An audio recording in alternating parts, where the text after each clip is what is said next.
상부 살인, 죽어 마땅한 년. 내 아들 잡아먹은 저주받을 것. 도끼처럼 날이 선 고함과 함께 시어머니, 강씨 할멈이 집어 던진 밥그릇 조각이 여인의 이마를 후려쳤습니다. 피가 흘러내리는 얼굴로 월서는 품에 안긴 갓난아기와 함께 매서운 눈보라 속으로 내쳐졌지요. 피고름 흐르는 다리를 절뚝이며 차가운 눈길 위를 비틀거리는데 아기의 울음소리마저 눈보라에 묻혀버렸습니다. 헌데 세월이 흘러 믿지 못할 광경이 펼쳐지는구려. 마님, 또 쌀수레가 들어왔사옵니다. 어디에 나눠드릴까요? 화창한 봄날, 으리으리한 기와집 마루에 비단 두루마기를 곱게 차려입은 노부인이 인자한 미소를 짓고 마당에는 굶주린 사람들이 줄지어 따뜻한 밥을 받아 먹고 있습니다. 그 뒤편으로는 푸르고 싱그러운 어린 나무들이 숲을 이루어 바람에 춤추고 있으니 말입니다. 한겨울 눈밭에 버려져 다 죽어가던 그 비천한 과부가 도대체 무슨 일로 조선 팔도에 이름을 떨치는 거목마님이 되었을까요? 그리고 모두가 저주라 손가락질하던 그 나무가 쓰러진 날, 과연 무슨 일이 벌어진 것일까요? 구독과 좋아요를 눌러주시고 어디서 듣고 계신지 댓글에 남겨주세요. 그곳으로 사랑과 행복을 가득 담아 보내드리겠습니다. 한겨울 밤 달빛조차 구름에 가려 칠흑같이 어두운 밤이었습니다. 인연이 우리 아들을 죽였다. 과부의 애군이 우리 집안을 망쳤어. 시어머니 강씨 할멸의 고함이 골목 전체를 뒤흔들었습니다. 월서는 사랑채 마루 아래 무릎을 꿇고 앉아 있었습니다. 머리는 풀어헤쳐져 있었고 얼굴에는 손가락 자국이 선명했습니다. 그녀의 품에는 겨우 100일을 넘긴 갓난아기가 파랗게 질린 얼굴로 떨고 있었습니다. 마님, 제발 아기만이라도 살려주십시오. 제가 잘못했습니다. 월선이 피눈물을 삼키며 애원했지만 강씨 할멈은 코웃음을 쳤습니다. 잘못했다고? 내년이 들어온 뒤로 우리 아들이 열병에 걸려 석 달 만에 죽었다. 이게 우연이겠느냐? 내년의 흉한 팔자가 내 아들을 잡아먹은 거다. 시동생 둘이 월선의 팔을 낚아채 마당으로 끌어냈습니다. 몇 달 전 시어머니에게 매질을 당해 다친 왼쪽 다리가 꺾이며 비명이 터져 나왔지만 그들은 아랑곳하지 않았습니다. 형님이 살아계실 때는 그래도 참았지. 하지만 이제 형님도 없는데 왜 우리가 인연과 그 새끼를 먹여 살려야 하느냐? 큰 시동생이 월선의 머리채를 잡아 눈 위에 내동댕이 쳤습니다. 차가운 눈이 얼굴에 파고들며 숨이 막혔습니다. 품에서 떨어진 아기가 울음을 터뜨렸습니다. 엄마. 아기의 가느다란 울음소리가 월선의 심장을 찢었습니다. 그녀는 필사적으로 기어가 아기를 다시 품에 안았습니다. 제발, 제발요. 아기만은. 하지만 강씨 할멈은 대문을 활짝 열어 젖혔습니다.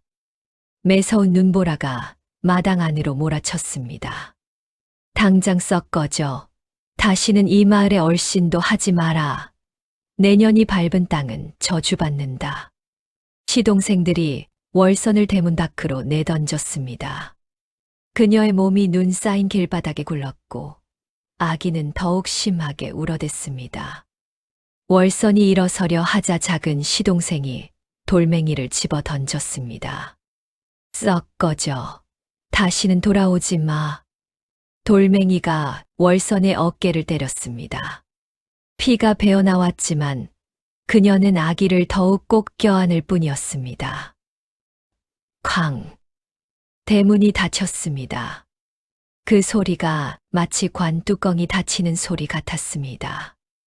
월선은 피고름 흐르는 다리를 절뚝이며 일어났습니다. 눈보라가 얼굴을 후려쳤습니다. 사방이 온통 하얀 눈뿐이었습니다. 어디로 가야 할까요? 며칠째 쌀 한 톨 구경 못한 탓에 젖이 말라버린 어미의 품에서 아기는 울 기운조차 잃어가고 있었습니다. 미안하다. 엄마가 미안하다. 월선의 눈에서 뜨거운 눈물이 얼음처럼 차가운 뺨을 타고 흘렀습니다. 눈물이 턱에서 떨어져 아기의 이마에 닿았습니다. 아기가 작게 신음했습니다. 살아야 한다. 우리 살아야 한다. 월선은 이를 악물고 눈보라 속으로 걸어갔습니다. 발자국은 금세 눈에 묻혀 사라졌습니다. 하얀 눈발이 모자를 뒤덮어 마치 살아있는 무덤처럼 보였습니다. 그렇게 그녀는 어둠 속으로 사라져갔습니다. 월선은 밤새 눈보라를 헤매며 걸었습니다. 어디로 가는지도 모른 채 그저 앞으로만 걸었습니다. 아기는 이미 울음을 그쳤습니다. 너무 추워서인지, 너무 배가 고파서인지, 아니면 이미. 월선은 생각하기조차 두려웠습니다. 제발 살아있어라. 그녀는 포대기 속 아기의 입에 자신의 손가락을 대보았습니다. 희미하지만 따뜻한 숨결이 느껴졌습니다. 월선은 안도의 한숨을 쉬며 아기를 더욱 꼭 껴안았습니다. 동이 트기 시작했습니다. 눈보라는 잦아들었지만 세상은 온통 새하얀 눈으로 뒤덮여 있었습니다. 월선은 어느새 마을 어귀에 도착해 있었습니다. 저 멀리 기와집들이 보였습니다. 연기가 피어오르는 것을 보니 사람들은 따뜻한 방에서 아침밥을 짓고 있는 모양이었습니다. 구걸이라도 해야지.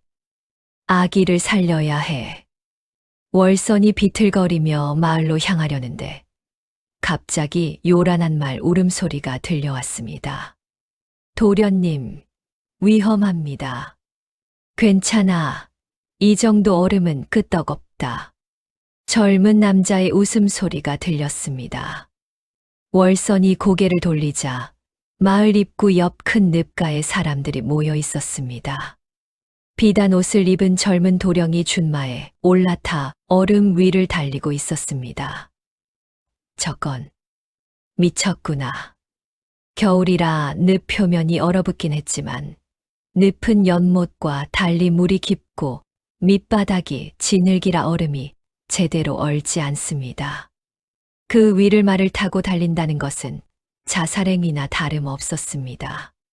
하인 서넛이 늪가에서 손을 휘저으며 소리쳤습니다. 도련님, 그쪽은 얼음이 얄싸옵니다. 돌아오십시오. 하지만 젊은 도령은 말을 더욱 몰았습니다. 말이 빠르게 얼음 위를 질주했습니다. 그 순간이었습니다. 우지직. 얼음이 갈라지는 소리가 세상을 찢었습니다. 말이 놀라 앞발을 치켜들었고 도령이 말에서 떨어졌습니다. 그리고 그 무게를 이기지 못한 얼음이 순식간에 무너져 내렸습니다. 꺄악. 도령이 비명을 지르며 검은 눈물 속으로 빠져들었습니다. 말도 함께 물속으로 가라앉았습니다. 도련님, 도련님. 하인들이 혼비백산하며 소리쳤지만 아무도 선뜻 나서지 못했습니다. 얼음이 워낙 얇아서 무게를 지탱할 수 없었던 것입니다. 한 하인이 용기를 내어 얼음 위로 기어갔지만 그가 가까이 가자 얼음이 또다시 갈라지기 시작했습니다. 안 돼, 너까지 빠지겠다. 다른 하인이 그를 붙잡아 끌어냈습니다. 물속에서 도령의 손이 허공을 헤집었습니다. 그의 얼굴이 잠깐 수면 위로 떠올랐다가 다시 가라앉았습니다. 입에서 거품이 뿜어져 나왔습니다. 살려줘. 도령의 목소리는 점점 약해졌습니다. 그의 손이 얼음을 긁어대다가 점차 힘을 잃어갔습니다. 하인들은 그저 발만 동동 구르며 울부짖을 뿐이었습니다. 큰일 났다. 최 부자님의 외손자 도련님이 물에 빠졌다. 어서 최 부잣집에 알려라. 한 하인이 헐레벌떡 마을로 뛰어갔습니다. 월서는 그 광경을 멍하니 바라보고 있었습니다.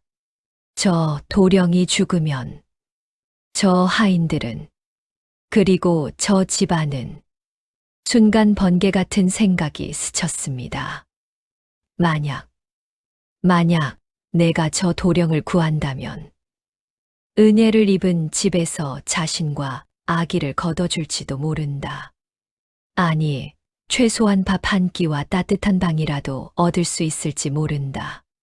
그것만으로도 충분했습니다. 아기가 하루만 더 살 수 있다면. 월선의 눈빛이 변했습니다. 그녀는 이를 악물고 늪가로 달려갔습니다. 비켜요. 비키란 말이요. 월선이 하인들을 밀치며 늪가로 달려갔습니다. 하인들이 깜짝 놀라 그녀를 바라보았습니다. 남루한 옷에 피투성이 얼굴, 품에는 갓난 아기를 안은 여인이 대체 무엇을 하겠다는 것일까요? 아니, 저 여인이 무슨...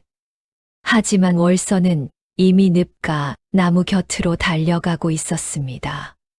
그녀의 눈에 들어온 것은 늪가 버드나무에 늘어진 굵은 등나무 덩굴이었습니다. 월선은 재빨리 포대기를 풀어 아기를 눈 위에 조심스럽게 내려놓았습니다. 잠깐만. 엄마가 잠깐만. 아기가 추위에 몸을 떨며 작게 울었지만 월선은 이를 악물고 등나무 덩굴을 잡아당겼습니다. 다행히 덩굴은 튼튼했습니다. 그녀는 덩굴의 한쪽 끝을 자신의 허리에 단단히 감았습니다. 저 여인이 미쳤소. 같이 빠져 죽을 셈이요? 하인 하나가 소리쳤지만 월선은 대답하지 않았습니다. 그녀는 자신의 치마끈까지 풀어 허리춤에 한 번 더 묶었습니다. 이제 그녀와 나무는 하나의 끈으로 연결되었습니다. 도련님, 조금만 버티세요. 월선이 소리치며 얼음 위로 기어갔습니다. 몸을 최대한 낮추고 무게를 분산시키기 위해 배를 깔고 기어가는 것이었습니다. 얼음이 그녀의 체온에 녹아물이 되어 배를 적셨습니다. 너무나 차가워 숨이 막혔지만 월선은 멈추지 않았습니다. 우드드, 우드드. 얼음이 불길한 소리를 냈습니다. 금이 가기 시작했습니다. 하인들이 비명을 질렀습니다. 위험해요. 돌아오시오. 하지만 월선은 계속 기어갔습니다. 팔꿈치와 무릎이 얼음에 찢겨 피가 흘렀습니다. 그 피가 얼음 위에 붉은 자국을 남겼습니다. 마침내 그녀가 깨진 얼음 구멍 가까이 도달했습니다. 물속에서 도령의 얼굴이 보였습니다. 입술은 파랗게 질려 있었고 눈은 반쯤 감겨 있었습니다. 손이 물 위로 올라왔다가 다시 가라앉기를 반복했습니다. 손을 내밀어요. 월선이 있는 힘껏 소리쳤습니다. 도령의 눈이 희미하게 그녀를 바라보았습니다. 그는 남은 힘을 짜내어 손을 뻗었습니다. 월선이 그 손을 움켜잡았습니다. 그 순간 무게 때문에 그녀의 몸이 얼음 구멍 쪽으로 미끄러지기 시작했습니다. 으악! 월선의 상반신이 물속으로 빠져들었습니다. 얼음장 같은 물이 그녀의 몸을 휘감았습니다. 심장이 얼어붙는 것 같았습니다. 숨을 쉴 수가 없었습니다. 하지만 그녀는 도령의 손을 놓지 않았습니다. 한 손으로는 도령을 붙잡고 다른 손으로는 얼음을 긁어대며 버텼습니다. 나무를 잡아당겨 어서. 하인들이 정신을 차리고 버드나무를 잡고 등나무 덩굴을 당기기 시작했습니다. 월선의 허리에 묶인 덩굴이 팽팽하게 당겨졌습니다. 월선이 신음하며 도령을 더욱 세게 붙잡았습니다. 허리가 끊어질 것 같았습니다. 어깨가 빠질 것 같았습니다. 하지만 그녀는 이를 악물고 버텼습니다. 하인들이 힘을 합쳐 덩굴을 당겼습니다. 천천히, 아주 천천히 월선의 몸이 얼음 위로 올라오기 시작했습니다. 그리고 그녀가 붙잡은 도령도 함께 물 밖으로 나왔습니다. 더 당겨. 월선과 도령이 깨진 얼음 구멍에서 벗어났습니다. 하지만 아직 안전한 곳까지는 멀었습니다. 월선은 도령을 놓지 않은 채 필사적으로 얼음 위를 기어갔습니다. 얼음이 또다시 금이 갔습니다. 우지지직. 하지만 이번에는 하인들이 더욱 힘차게 덩굴을 당겼습니다. 월선과 도령의 몸이 빠르게 늪가로 끌려왔습니다. 마침내 그들이 단단한 땅에 도착했습니다. 살았다. 도련님이 살았소. 하인들이 환호성을 질렀습니다. 그들이 도령을 부축해 일으켰습니다. 도령은 정신을 잃었지만 숨은 쉬고 있었습니다. 월선은 그대로 얼음 위에 쓰러졌습니다. 온몸이 젖어 얼어붙기 시작했습니다. 의식이 흐려졌습니다. 하지만 그녀는 마지막 힘을 짜내어 고개를 돌려 눈 위에 누워있는 아기를 바라보았습니다. 우리 살았구나. 그녀의 입가에 희미한 미소가 번졌습니다. 그리고 그녀는 의식을 잃었습니다. 월선이 눈을 떴을 때 그녀는 따뜻한 방 안에 누워 있었습니다. 천장에는 화려한 단청이 그려져 있었고 코끝에는 은은한 향 냄새가 감돌았습니다. 몸을 감싼 이불은 부드러운 명주였습니다. 어머, 정신을 차리셨구려. 옆에서 중년 부인이 반가운 목소리로 말했습니다. 그녀는 약그릇을 들고 있었습니다. 여기가 어디? 최 부자댁 안채요. 아가씨가 우리 도련님을 구해주셨다고 하더이다. 어찌나 용감하신지. 월선이 벌떡 일어났습니다. 아기, 내 아기는 어디 있소? 저기 아랫목에서 잘 자고 있으니 염려 마시오. 월선이 고개를 돌리자 아기가 포근한 솜이불 속에서 편안하게 잠들어 있었습니다. 볼의 혈색이 돌아와 있었습니다.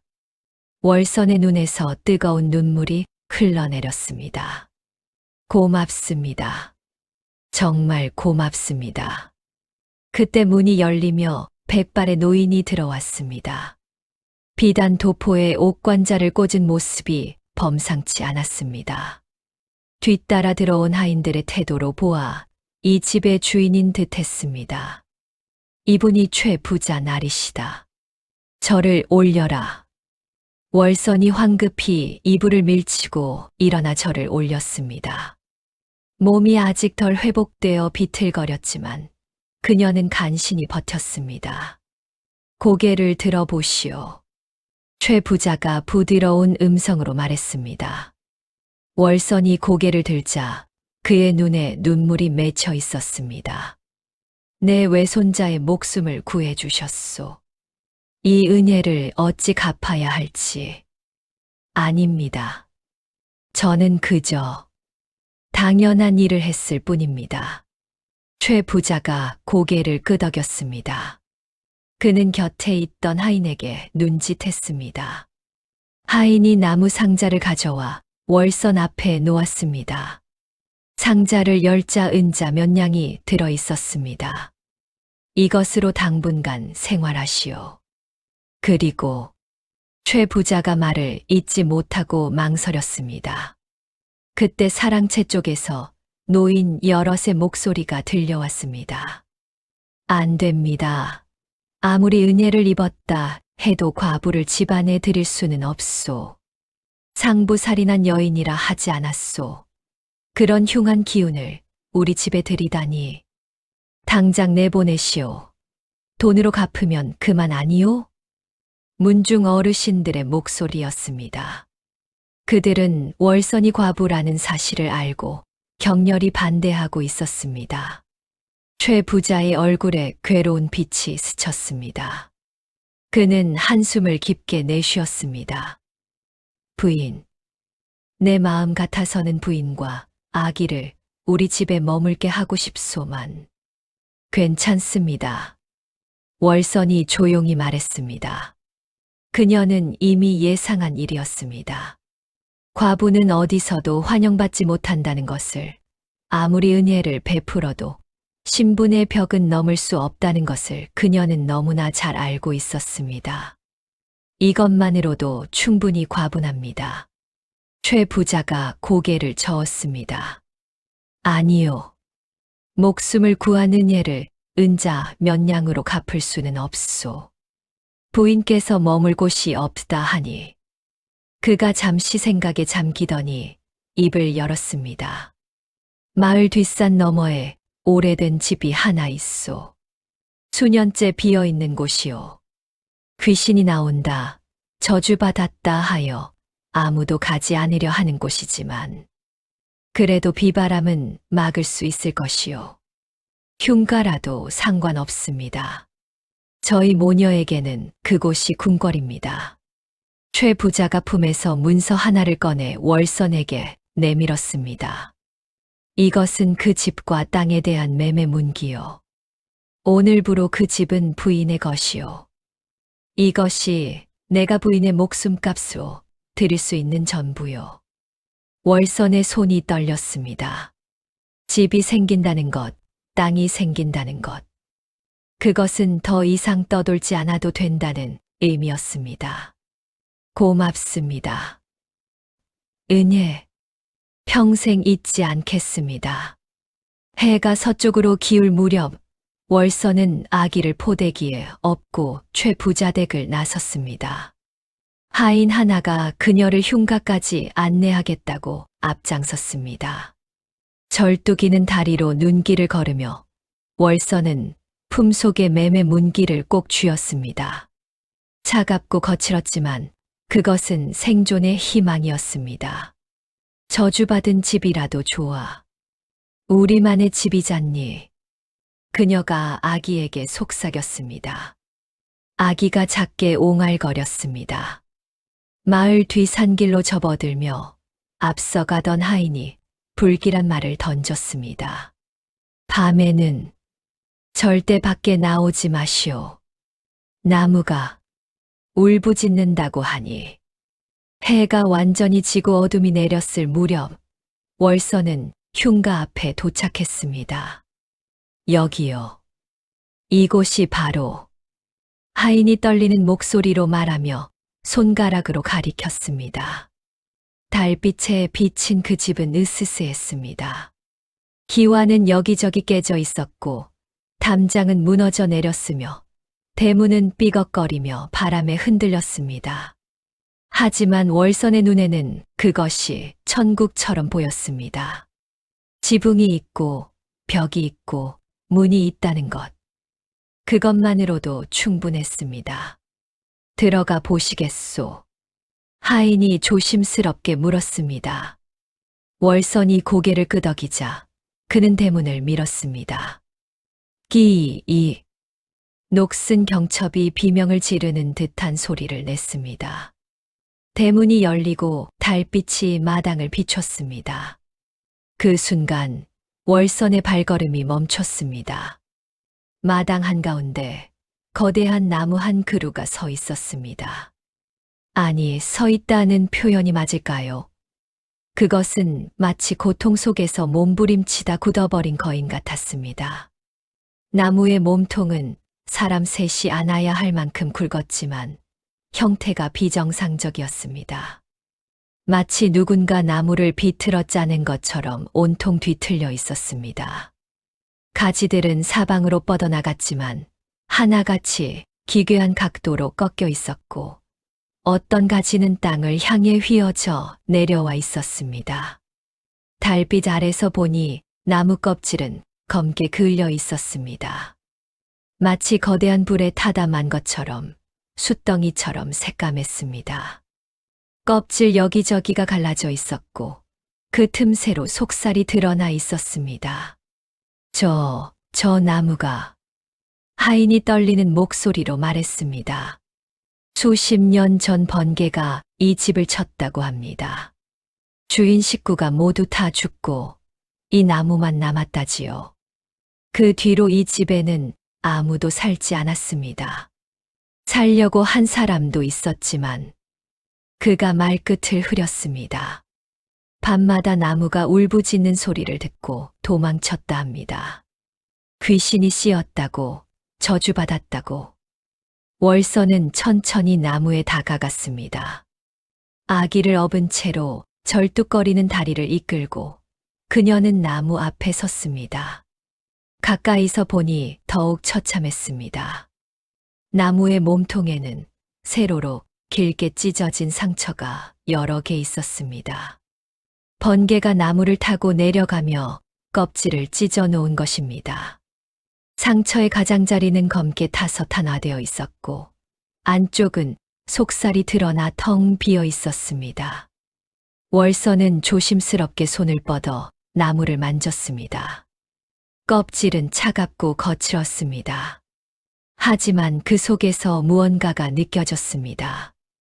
미약하지만 분명한 생명의 기운이었습니다. 너도 나처럼 다쳤구나. 월선이 나지막이 중얼거렸습니다. 자신의 다친 다리처럼, 자신의 찢긴 마음처럼 이 나무도 깊은 상처를 안고 있었습니다. 괜찮아. 나도 여기서 살 거야. 우리 함께 살자. 하인이 이상한 표정으로 월선을 바라보았습니다. 나무에게 말을 거는 이 여인이 미친 것일까요? 그럼 저는 이만. 하인이 황급히 인사를 하고는 대문 밖으로 달아났습니다. 그의 발걸음 소리가 점점 멀어지더니 완전히 사라졌습니다. 월선은 혼자 남았습니다. 아니, 아기와 이 나무와 함께 남았습니다. 그녀는 안채로 들어갔습니다. 먼지가 수북이 쌓여 있었지만 방은 제법 넓었습니다. 아궁이도 있었고 부뚜막도 있었습니다. 월선은 아기를 내려놓고 마당에서 마른 나뭇가지를 주워 왔습니다. 아궁이에 불을 지피자 따뜻한 기운이 방 안으로 퍼졌습니다. 이제 괜찮아. 우리 이제 괜찮아. 월선이 아기를 안으며 눈물을 흘렸습니다. 기쁨의 눈물이었습니다. 하지만 그날 밤 월선은 알게 되었습니다. 왜 사람들이 이곳을 저주받은 집이라 부르는지. 밤이 깊어갔습니다. 월선은 아기를 재우고 막 잠들려던 참이었습니다. 따뜻한 아궁이 불 덕분에 방 안은 포근했고 며칠 만에 처음으로 평화로운 밤이었습니다. 그때였습니다. 휘 어디선가 기괴한 소리가 들려왔습니다. 마치 누군가 입을 오므려 휘파람을 부는 듯한 소리였지만 그것은 사람의 소리가 아니었습니다. 너무 길고 너무 날카로웠습니다. 월선이 벌떡 일어났습니다. 아기도 깜짝 놀라 울기 시작했습니다. 쉿. 괜찮아, 괜찮아. 월선이 아기를 달래며 귀를 기울였습니다. 소리는 계속되었습니다. 휘이, 히이. 때로는 날카롭게, 때로는 낮고 길게 소리가 이어졌습니다. 마치 누군가 고통스럽게 신음하는 것 같았습니다. 월선은 떨리는 손으로 문틈으로 밖을 내다보았습니다. 달빛 아래 마당에 거대한 나무가 보였습니다. 바람이 불 때마다 나무가 흔들렸고 그때마다 그 소리가 울려 퍼졌습니다. 휘익. 소리는 나무에서 나오고 있었습니다. 나무가 우는 거구나. 월선이 중얼거렸습니다. 아기는 계속 울었고 그 울음소리와 나무의 소리가 뒤섞여 마치 두 생명이 함께 울부짖는 것 같았습니다. 그날 밤 월서는 한숨도 자지 못했습니다. 이튿날 아침 월서는 나무를 자세히 살펴보았습니다. 어제 보았던 찢어진 상처들, 그 틈새가 문제였습니다. 바람이 불면 그 틈새로 바람이 빠져나가며 소리를 내는 것이었습니다. 마치 피리의 구멍처럼 나무의 상처가 악기가 되어버린 것입니다. 이렇게 오랫동안 고통받았구나. 월선이 나무를 어루만지며 중얼거렸습니다. 그때 대문 밖에서 기침 소리가 들렸습니다. 에헴. 누가 있소?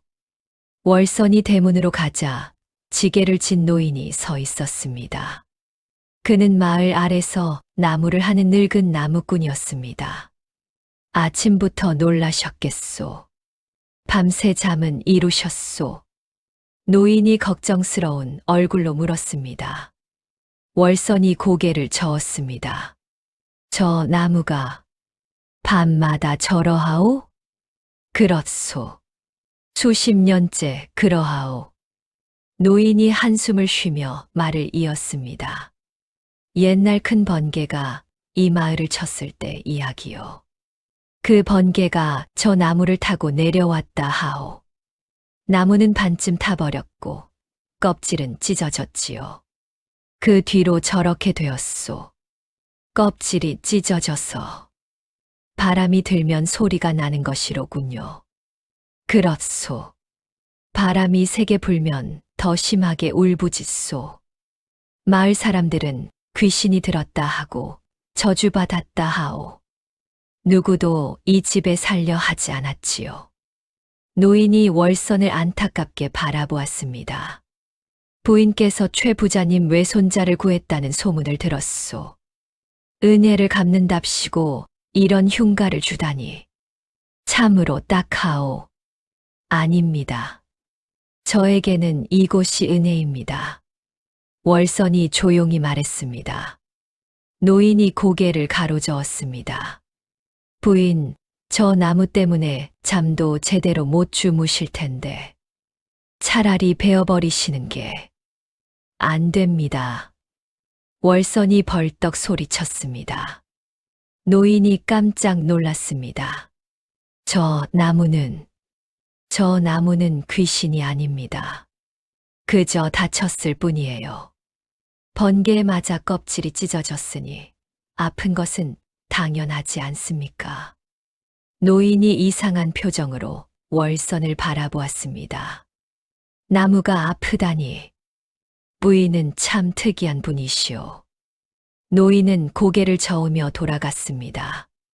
하지만 돌아서며 한마디 더 했습니다. 그래도 조심하시오. 밤에는 밖에 나가지 마시고. 월선은 홀로 마당에 남았습니다.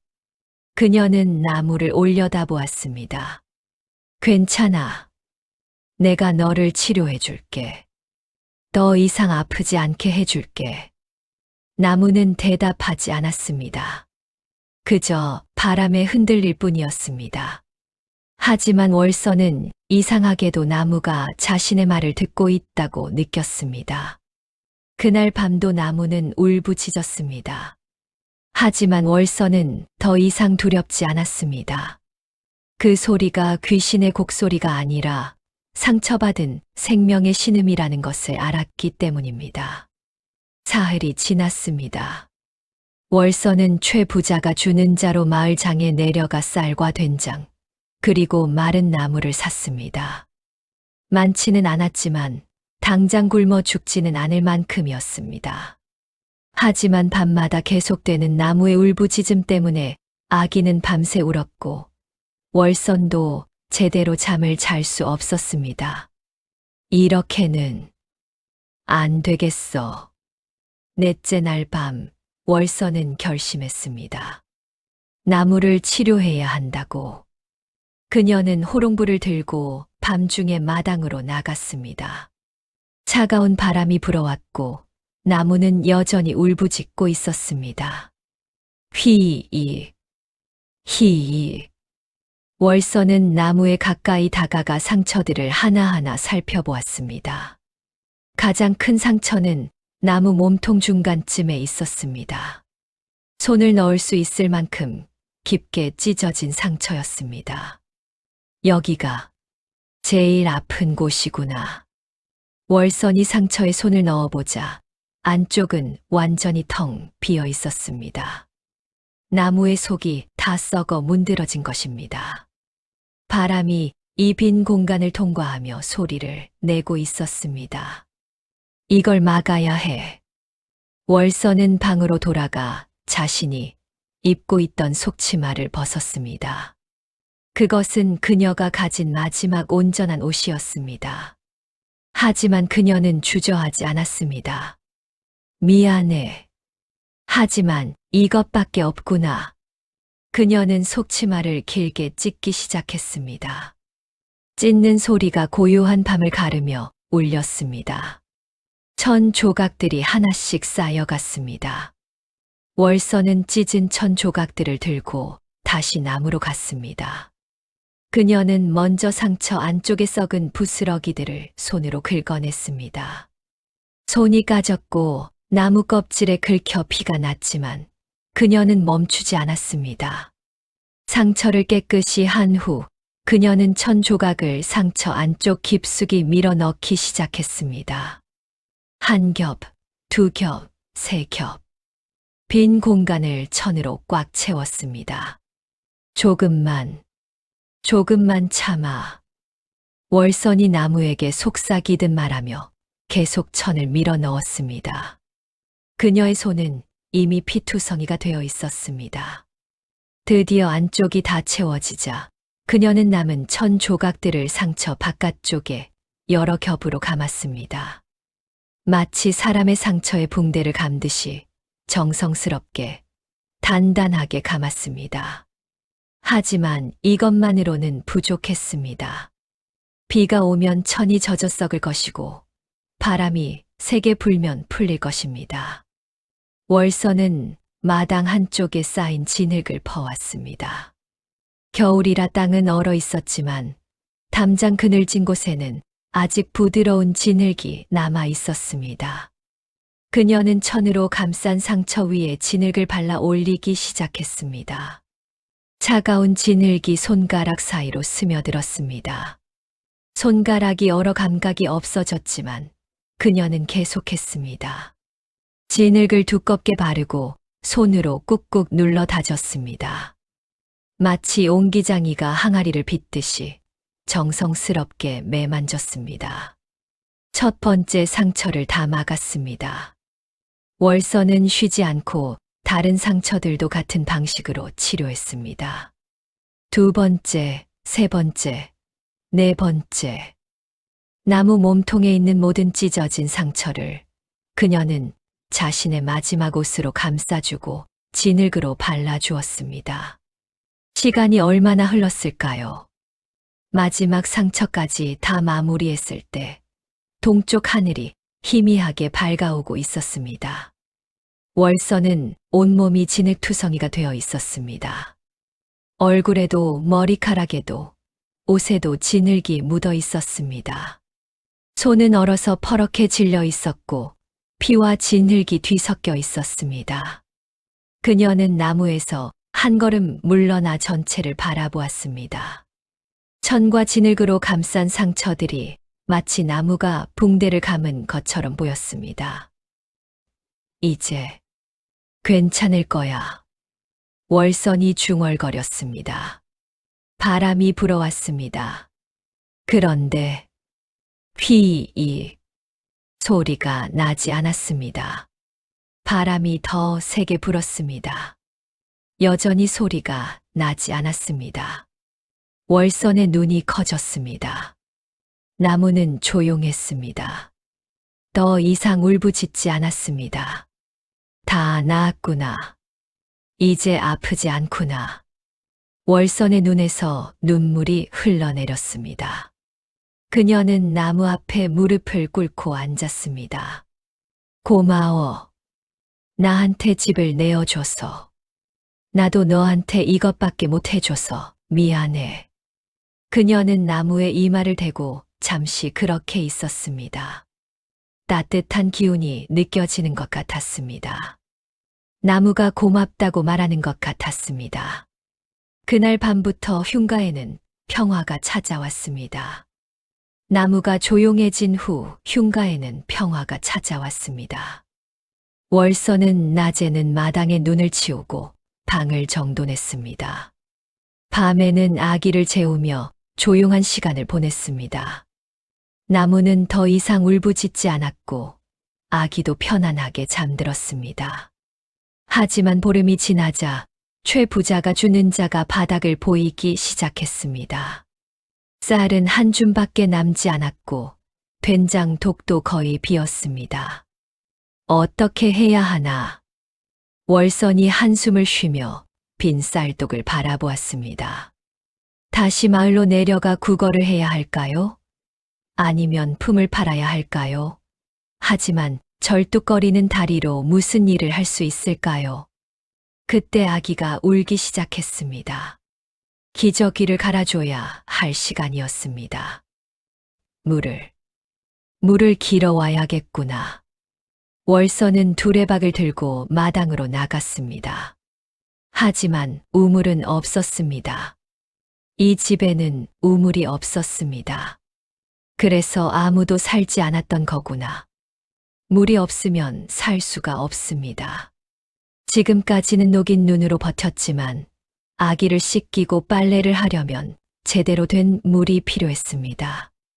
우물을 파야겠어. 월서는 마당 한쪽 구석, 나무에서 조금 떨어진 곳을 골랐습니다. 땅이 조금 습한 것이 물이 나올 것 같았습니다. 그녀는 집 안에서 녹슨 호미를 찾아 땅을 파기 시작했습니다. 겨울이라 땅은 단단했지만 며칠 전 나무를 치료할 때 진흙을 파냈던 경험이 있었기에 요령이 생겼습니다. 한 삽, 두 삽, 세 삽. 땀이 흘러내렸습니다. 숨이 찼습니다.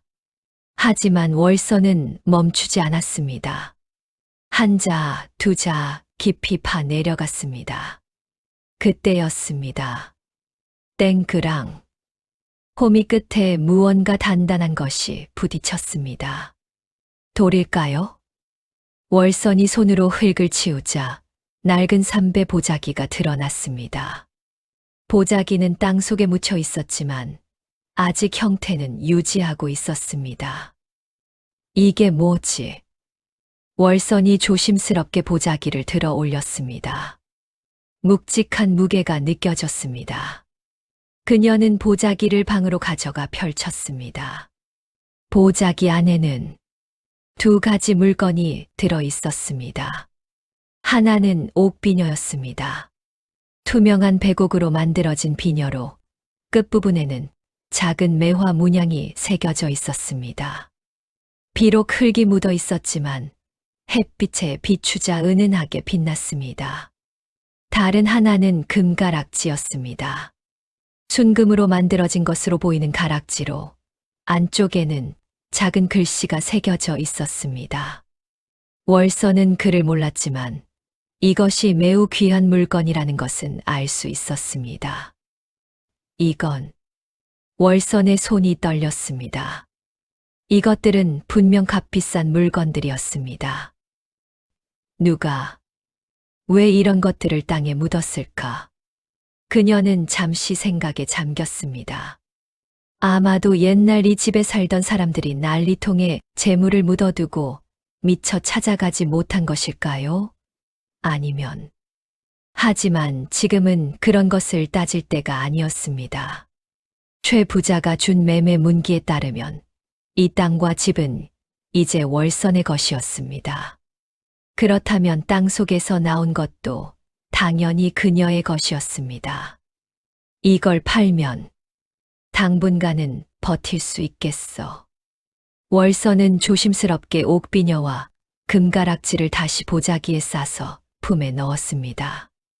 다음 날 그녀는 아기를 업고 마을 장으로 내려갔습니다.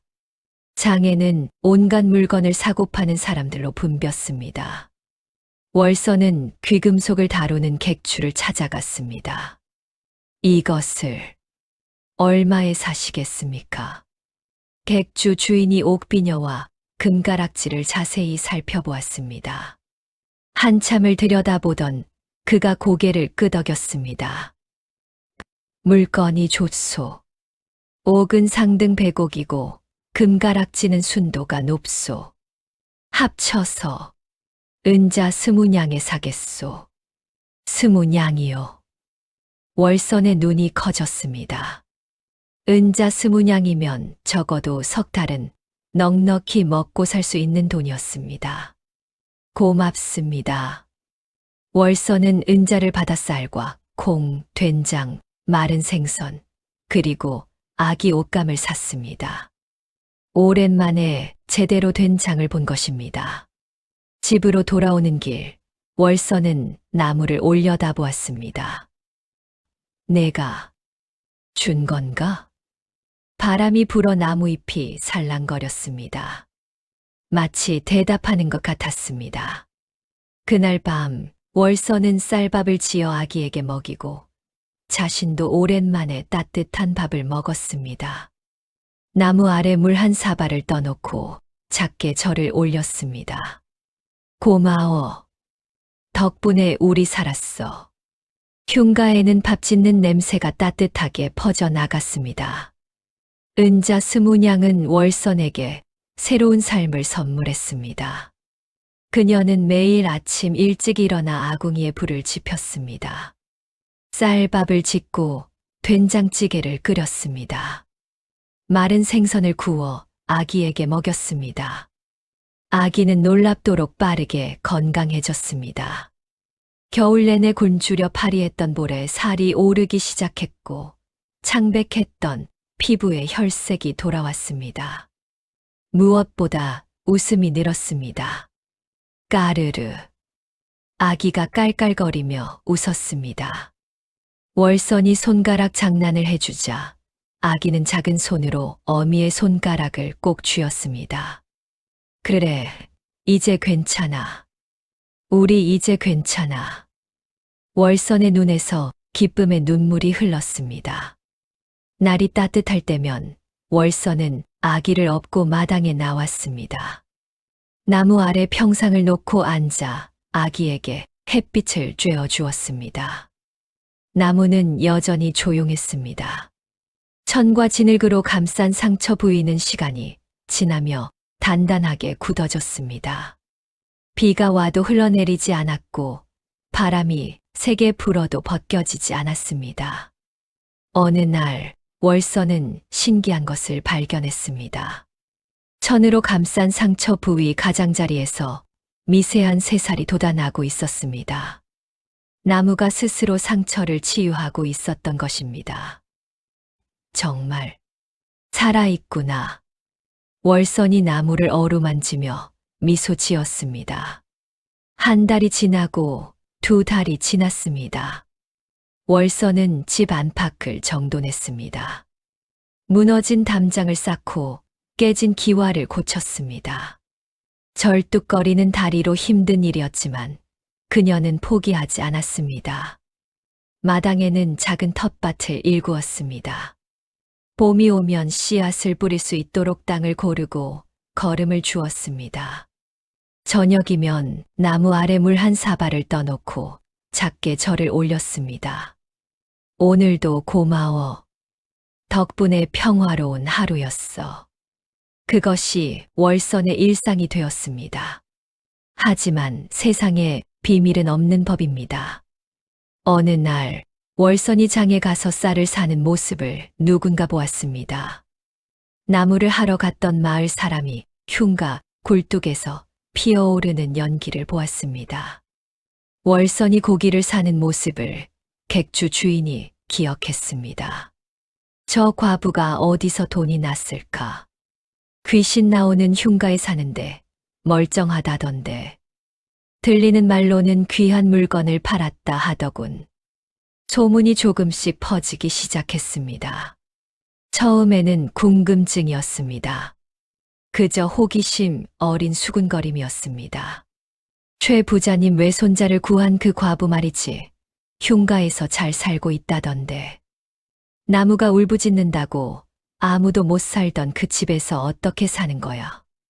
하지만 소문은 시간이 지나며 조금씩 변질되었습니다. 귀한 옥비녀를 팔았다던데. 그게 어디서 났겠어.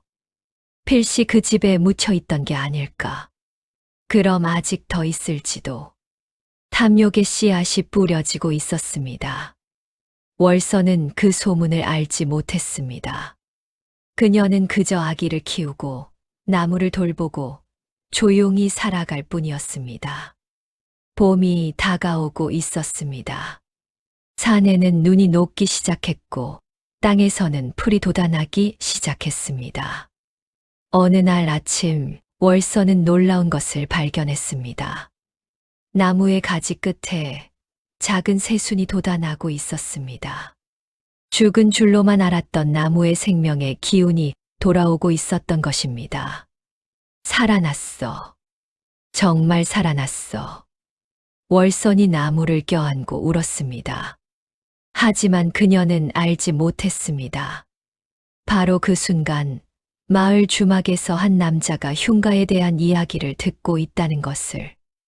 그 남자의 이름은 최감정. 최 부자의 조카이자 노름으로 조상의 재산을 탕진한 망난이었습니다. 그리고 그의 눈에는 탐욕의 불길이 타오르고 있었습니다.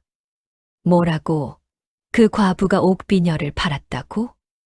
최감정이 주막 탁자를 쾅 내리쳤습니다. 술에 취한 그의 얼굴은 벌겋게 달아올라 있었습니다. 그렇습죠. 나리. 제가 직접 객주에서 봤습니다. 상등 배곡의 금가락지까지. 노름판 단골이었던 사내가 비굴하게 웃으며 말했습니다. 그게 어디서 났겠소? 필시 그 흉가 땅 속에 묻힌 거겠지. 최감정의 눈에 탐욕의 빛이 번뜩였습니다. 그는 원래 최씨 가문의 적장손이었습니다. 하지만 투전과 노름에 빠져 조상 대대로 내려온 논밭을 모조리 날려먹었습니다. 집안 어른들에게 외면당했고 숙부인 최 부자는 그를 아들로 인정하지 않았습니다. 그 집이 원래 우리 할아버지 소유였는데 최 감정이 중얼거렸습니다. 사실이었습니다. 수십 년 전 그 흉가는 최 씨 집안의 별장이었습니다. 하지만 번개가 치고 사람이 죽은 뒤로 아무도 가지 않았고 결국 버려진 땅이 되었습니다. 숙부님이 그 땅을 그 과부한테 넘겨버렸다지. 고작 목숨 구한 값으로? 최 감정이 이를 갈았습니다. 만약 그 땅 속에 보물이 더 묻혀 있다면 그건 다 우리 집안 거 아닌가. 탐욕이 그의 머릿속을 가득 채웠습니다. 하지만 문제가 있었습니다. 최 부자가 이미 매매 문기를 써줬다는 것입니다. 법적으로 그 땅은 월선의 소유였습니다. 어떻게든 그년을 쫓아내야 해. 최 감정이 술잔을 비우며 생각에 잠겼습니다. 단순히 땅을 빼앗으면 숙부가 가만히 있지 않을 것입니다. 관가에 고소할 수도 있습니다. 아니야. 합법적으로 마을 사람들을 이용해야 해. 그의 입가에 음흉한 미소가 번졌습니다. 다음 날 최감정은 마을 이장을 찾아갔습니다. 이장은 마을에서 가장 힘 있는 사람 중 하나였습니다. 마을 사람들의 신망도 두터웠습니다. 하지만 그에게는 약점이 있었습니다. 이장 어르신, 요즘 농사는 잘 되십니까? 최감정이 능글맞게 웃으며 물었습니다. 허허, 그게 말이 아니네. 작년에 흉년이 들어서 빚이 산더미야. 이장이 한숨을 쉬었습니다. 그는 농토를 담보로 최감정에게 돈을 빌린 적이 있었습니다. 걱정 마십시오. 제가 좋은 방법을 알려드리지요. 최감정이 이장의 귀에 대고 속삭였습니다. 흉가에 사는 그 과부 말입니다. 소문으로는 집안에서 귀한 물건들을 파고 있다던데 그게 어디서 났겠습니까? 그게 무슨 소리인가? 틀림없이 무덤을 도굴했거나 아니면 훔친 것입니다. 양반집 귀한 옥비녀가 어찌 과부한테 있겠습니까? 거짓말이었습니다. 하지만 이장은 반신반의하며 고개를 끄덕였습니다. 게다가 그 여인이 오고 나서 마을에 이상한 일들이 벌어지지 않았습니까? 이상한 일? 최영감댁 소가 병들어 죽었고 김서방댁 아이가 열병을 앓았습니다. 이 모든 게 흉가의 기운 때문 아니겠습니까? 사실 소가 병든 것도 아이가 열병을 앓은 것도 그저 우연이었습니다. 하지만 최감정은 교묘하게 이것들을 월선과 연결시켰습니다. 더욱이 그 여인이 나무에 무언가를 했다던데요. 나무를 천으로 감았다고 하던데 그게 과연 좋은 짓일까요? 나무를 천으로 감았다고? 신성한 나무를 더럽혔습니다. 필시 그것 때문에 마을에 애군이 돈 것입니다. 이장의 얼굴이 굳어졌습니다. 그는 원래 미신을 믿는 사람이었습니다. 그렇다면 어쩌면 좋단 말인가? 그 여인을 마을에서 쫓아내야 합니다. 그래야 마을이 평안해집니다. 최감정이 품에서 은자 몇 냥을 꺼내 이장 앞에 놓았습니다. 어르신의 빚, 제가 탕감해 드리겠습니다.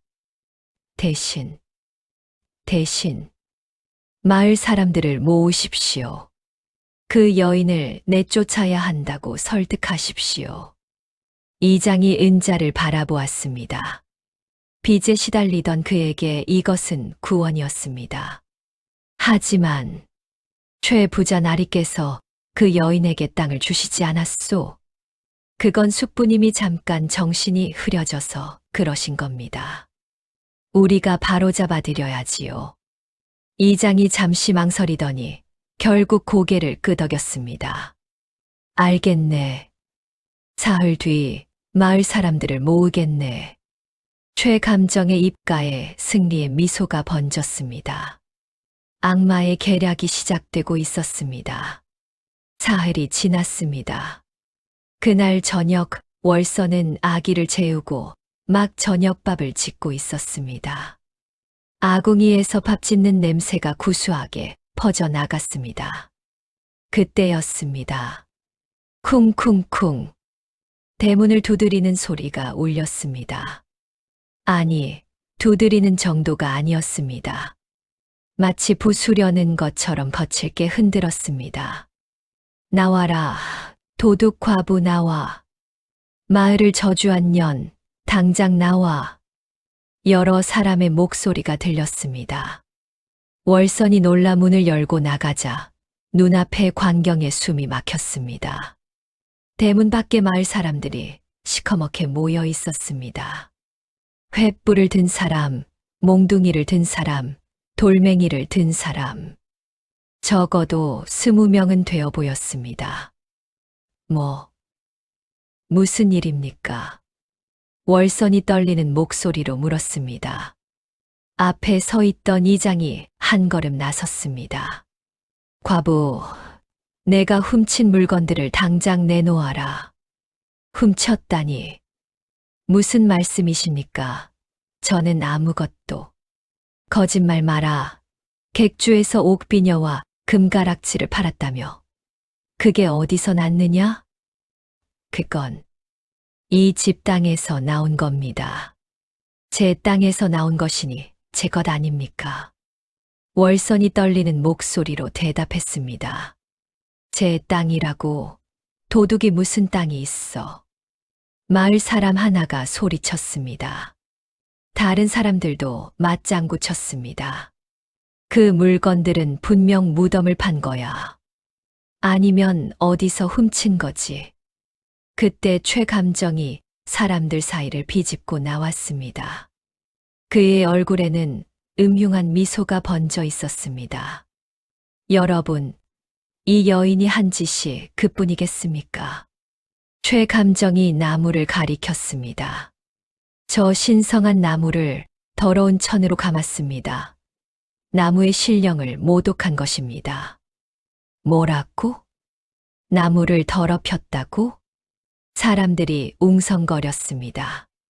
그 뒤로 마을에 무슨 일이 벌어졌습니까? 최영감 댁소가 죽었고 김서방 댁 아이가 병들었습니다. 이 모든 게 저 과부가 나무를 더럽힌 탓입니다. 최 감정의 선동에 사람들의 얼굴이 변하기 시작했습니다. 맞아. 우리 소가 죽은 것도 그 때문이야. 우리 아이가 열병을 앓은 것도 전연 탓이야. 저주받은 과부, 썩 나가라. 사람들이 점점 흥분하기 시작했습니다. 순박했던 마을 사람들이 순식간에 성난 폭도로 변해갔습니다. 아닙니다. 저는 나무가 다쳐서 치료해 준 것뿐입니다. 월선이 필사적으로 외쳤습니다. 나무가 밤마다 아파서 울부짖었어요. 바람이 상처로 들어가서 소리가 났던 거예요. 그래서 제가 천으로 감싸주고 진흙을 발라준 겁니다. 하지만 그녀의 말은 광기에 휩싸인 군중에게 닿지 않았습니다. 거짓말, 귀신 씌인 소리, 당장 나가. 돌멩이 하나가 날아와 월선의 어깨를 때렸습니다. 또 다른 돌이 날아왔습니다. 으악!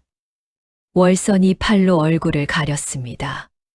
아기가 방 안에서 겁에 질려 울기 시작했습니다.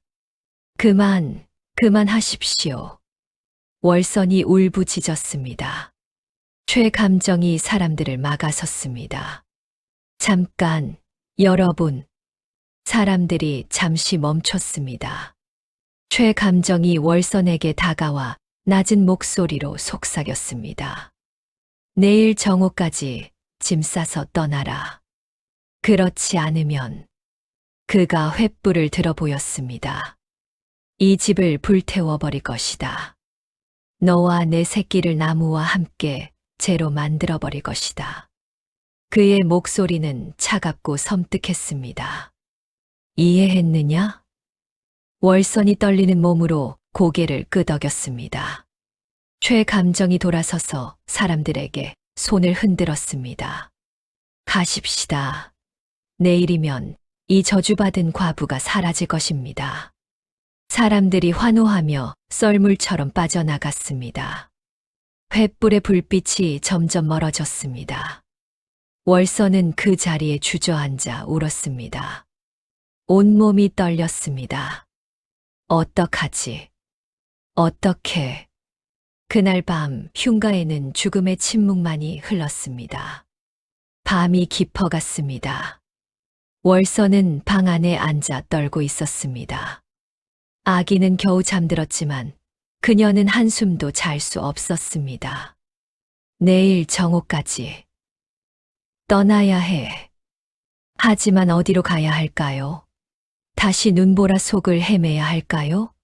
아기를 데리고 월선은 방 안을 둘러보았습니다. 쌀독, 장독, 이불, 이 모든 것이 이제 그녀의 것이었습니다.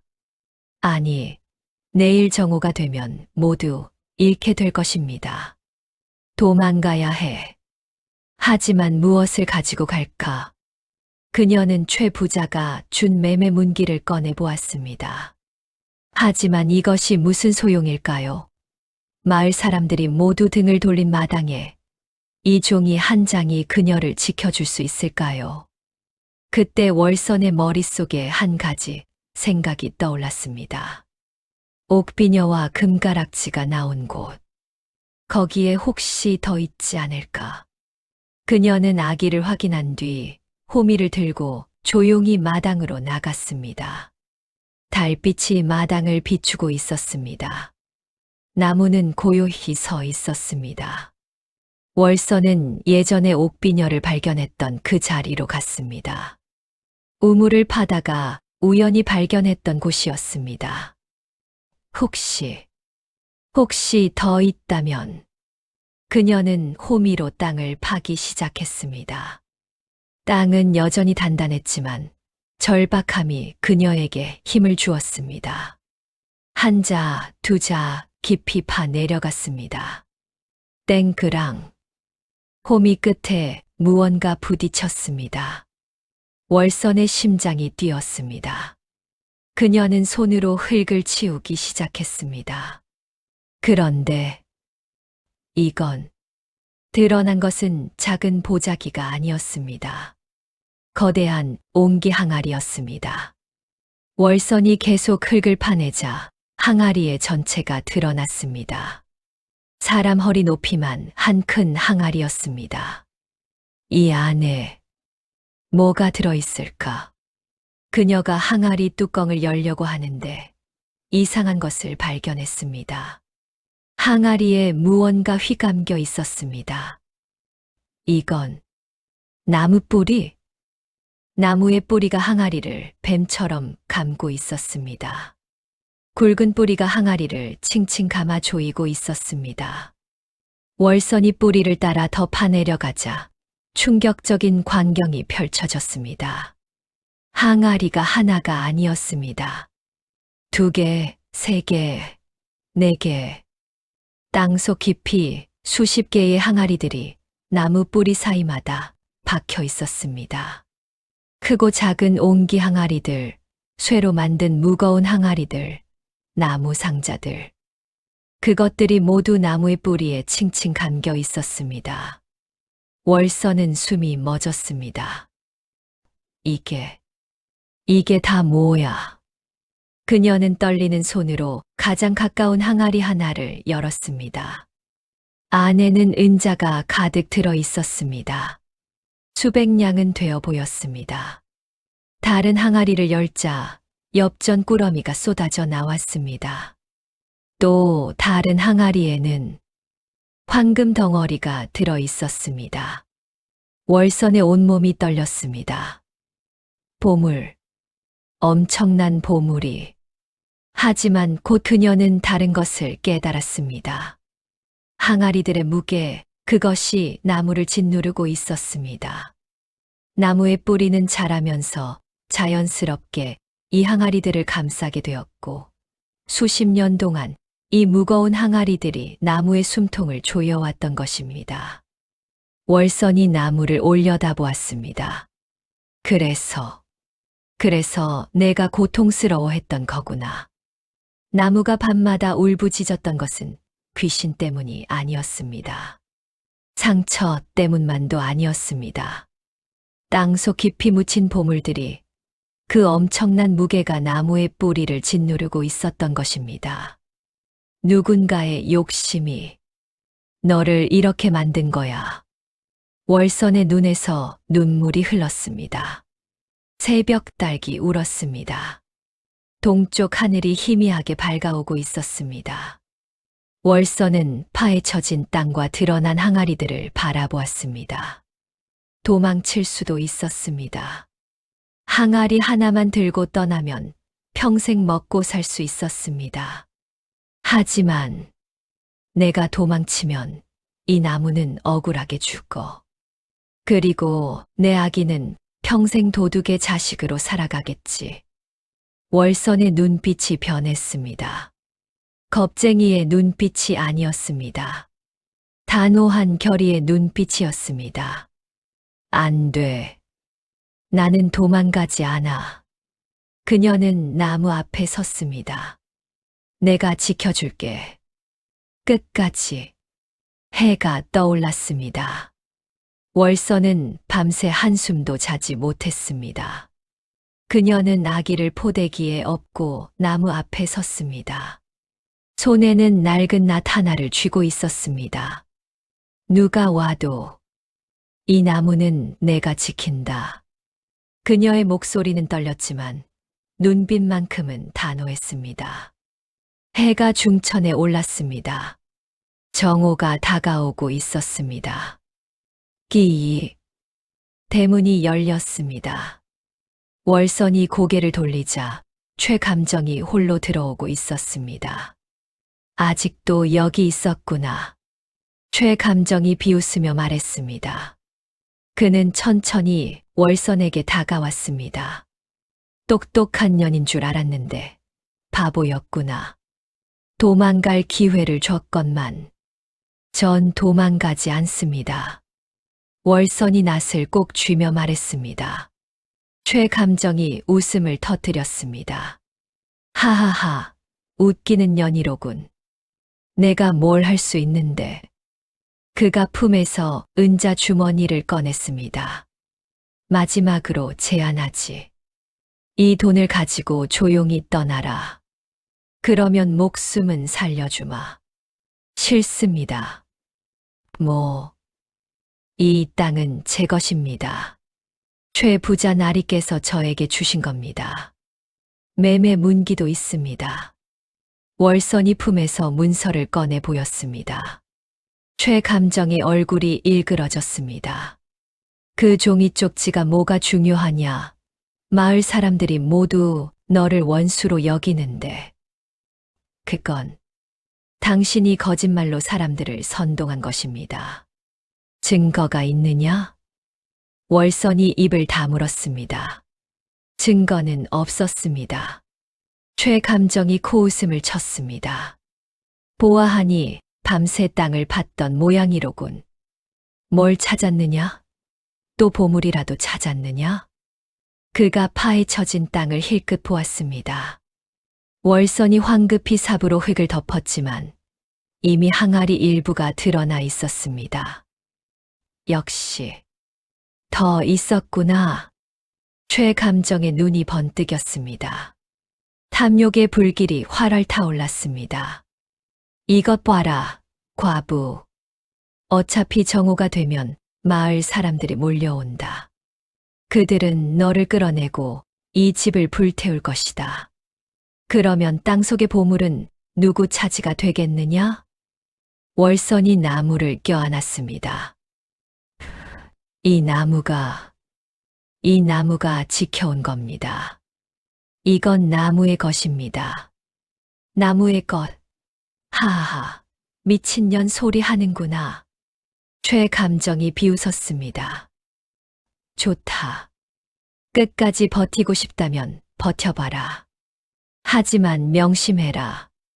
내가 버티면 버틸수록 내 새끼도 함께 고통받는다. 그가 등 뒤에 엎인 아기를 가리켰습니다. 월선이 본능적으로 뒤로 물러났습니다. 정오가 되면 지옥을 보게 될 것이다. 최감정이 음산하게 웃으며 돌아섰습니다. 아, 참. 마을 사람들한테 말해뒀다. 나무를 베어서 태워야 한다고. 그래야 마을의 애군이 풀린다고. 뭐라고요? 월선의 얼굴이 새하얗게 질렸습니다. 내가 나무를 지키고 싶다고. 좋아. 그럼 나무와 함께 다 죽어봐라. 최감정이 대문을 나가며 한 번 더 뒤를 돌아보았습니다. 마지막으로 묻는다. 정말 안 떠날 거냐? 월선은 떨리는 다리로 나무 앞에 섰습니다. 한 손으로는 나무를 붙잡고 다른 손으로는 낫을 쥐었습니다. 저는 이 나무를 지킵니다. 끝까지. 그녀의 목소리는 작았지만 결의로 가득 차 있었습니다. 최감정이 침을 뱉었습니다. 후회하게 될 거다. 그가 대문을 박차고 나갔습니다. 월선은 그 자리에 주저앉았습니다. 온몸이 떨렸습니다. 하지만 그녀는 나무를 꼭 껴안았습니다. 괜찮아. 내가 지켜줄게. 끝까지. 멀리서 북소리가 들려왔습니다. 사람들이 모여들고 있었습니다. 정오가 다가오고 있었습니다. 쿵, 쿵, 쿵. 북소리가 점점 가까워졌습니다. 발소리가 땅을 흔들었습니다. 대문이 활짝 열렸고 마을 사람들이 우르르 몰려들어왔습니다. 어제보다 더 많았습니다. 어른, 아이, 노인까지. 마을 사람들 거의 전부가 모여든 것 같았습니다. 앞장선 것은 최감정이었습니다. 그의 뒤로 이장과 마을 유지들이 따라왔고, 그 뒤로는 횃불과 몽둥이를 든 사람들이 빽빽이 들어찼습니다. 저기 있다. 아직도 저 고집불통 과부가 버티고 있구나. 최감정이 손가락으로 월선을 가리키며 소리쳤습니다. 월선은 나무 앞에 서서 낫을 꼭 쥐고 있었습니다. 아기는 등에 엎여 있었고 그녀의 다리는 떨리고 있었습니다. 여러분, 최감정이 사람들을 향해 외쳤습니다. 저 여인이 마을의 저주를 불러왔습니다. 저 나무를 더럽혔고 우리의 가축을 죽였고 아이들을 병들게 했습니다. 그렇다. 저주받은 년. 사람들이 함성을 질렀습니다. 저 나무를 베어 태워야 합니다. 그래야만 마을이 평안해집니다. 나무를 베자. 불태우자. 사람들의 목소리가 하나로 합쳐졌습니다. 벌목꾼, 나와라. 최감정의 명령에 건장한 사내 둘이 앞으로 나왔습니다. 그들은 손에 커다란 도끼를 들고 있었습니다. 저 나무를 베어라. 벌목꾼들이 월선을 향해 다가왔습니다. 안 돼. 월선이 나무 앞을 가로막고 섰습니다.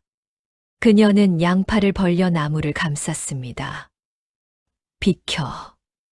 한 벌목꾼이 월선을 밀쳤습니다. 월선이 비틀거렸지만 넘어지지 않았습니다. 그녀는 다시 일어나 나무를 껴안았습니다. 이 나무는 죄가 없습니다. 닥쳐라. 저주받은 년. 사람들이 돌멩이를 던지기 시작했습니다. 돌이 월선의 어깨를 맞췄습니다. 팔을 맞췄습니다. 이마에서 피가 흘렀습니다. 하지만 월선은 나무를 놓지 않았습니다. 끌어내. 벌목꾼들이 월선의 팔을 잡아당겼습니다. 그녀는 필사적으로 버텼지만 힘이 달렸습니다. 으아. 월선이 나무에서 떨어져 땅바닥에 내동댕이 쳐졌습니다. 등에 아기가 울음을 터뜨렸습니다. 이제 베어라. 최감정이 명령했습니다. 벌목꾼이 도끼를 높이 치켜들었습니다. 햇빛에 도끼날이 번쩍였습니다. 안 돼, 제발. 월선이 기어가며 손을 뻗었습니다. 하지만 이미 늦었습니다. 쾅! 도끼가 나무 몸통에 박혔습니다. 그 순간 이상한 소리가 났습니다. 우지직.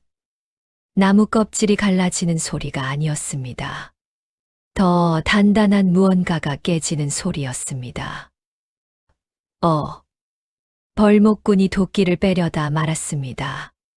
도끼가 무언가에 박혀 빠지지 않았던 것입니다. 왜 서 있느냐? 계속 베어. 최감정이 소리쳤습니다. 벌목꾼이 도끼를 힘껏 흔들어 빼냈습니다. 그리고 다시 내리쳤습니다. 쾅! 우지직. 두 번째 타격이 들어갔습니다. 나무 몸통이 깊이 파였습니다. 그런데 그 안에서 뭐야, 이건? 검은 나무 속이 아닌 누런 흙이 보였습니다. 그리고 그 안에 묻혀 있던 단단한 옹기 조각이 드러났습니다. 항아리. 벌목꾼이 어리둥절해했습니다. 신경 쓰지 말고 계속 베어. 최감정이 다급하게 소리쳤습니다. 그는 이미 알고 있었습니다. 나무 밑에 보물이 있다는 것을. 세 번째, 네 번째 도끼질이 이어졌습니다. 쾅, 쾅, 우지직, 쾅. 마침내 나무 속 깊이 박혀 있던 항아리가 완전히 깨졌습니다.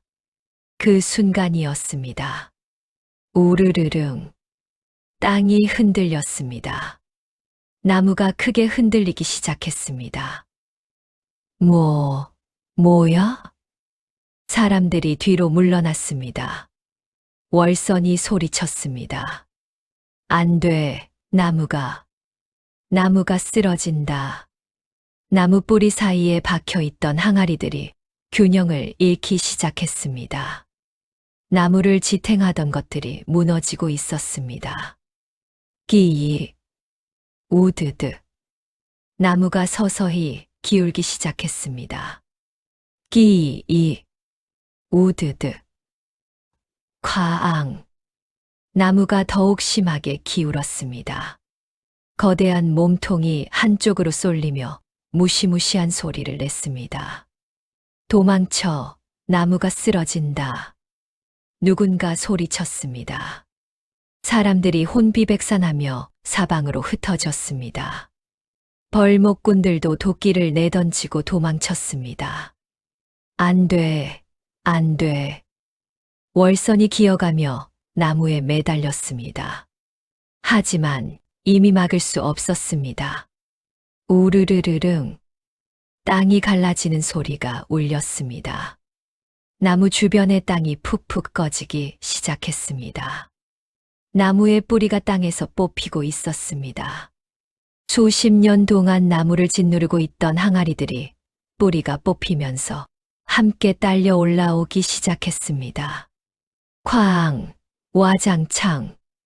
첫 번째 항아리가 깨졌습니다. 그 안에서 엽전 꾸러미들이 쏟아져 나왔습니다. 구리로 만든 엽전들이 땅 위로 흩어졌습니다. 저건 돈이다. 사람들의 눈이 휘둥그레졌습니다. 하지만 그것은 시작에 불과했습니다. 쾅! 와장창! 우지직! 나무가 더욱 기울며 뿌리가 더 깊이 뽑혔습니다. 두 번째, 세 번째, 네 번째 항아리들이 연쇄적으로 깨졌습니다. 은자 꾸러미가 쏟아졌습니다. 금덩어리가 땅에 떨어졌습니다. 옥 장신구들이 굴러다녔습니다. 세상에 보물이 쏟아진다. 사람들이 멍하니 그 광경을 바라보았습니다. 끼이, 쿠르르르. 나무의 기울기가 한계점을 넘었습니다. 쓰러진다. 비켜. 거대한 나무가 천천히 하지만 확실하게 한쪽으로 넘어가기 시작했습니다.